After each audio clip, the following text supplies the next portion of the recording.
मोअज़्ज़ज़ सामीन, अगर आप 14 मुजर्रब नुस्खों वाली वीडियो को देखना चाहते हैं तो वो इस वीडियो के एंड स्क्रीन पर आपको मिल जाएगी। वहां पर क्लिक करके आप मुकम्मल वीडियो देख सकते हैं।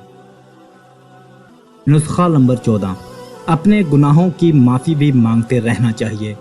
इन तमाम नुस्खों पर अमल के साथ साथ अपने गुनाहों की माफ़ी भी मांगते रहना चाहिए। बाज़ औक़ात इंसान के अपने गुनाहों की नहुसत का ये असर होता है कि बीवी या औलाद नाफरमान हो जाती है, और इस तरह बीवी के लिए भी मसलसल दुआएं मांगते रहना चाहिए।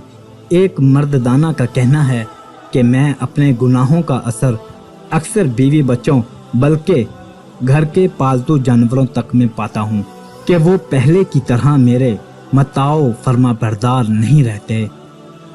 अजीज सामीन, इस चैनल का मकसद सूफीज़म, उर्दू, पंजाबी शायरी, इक़बाल ज़री, हिस्ट्री, इस्लामी वाक़यात की तालीमात को फ़रोग़ देना है। अगर आपको हमारी वीडियोज़ अच्छी लगती हैं तो हमारे चैनल को सब्सक्राइब करें। शुक्रिया।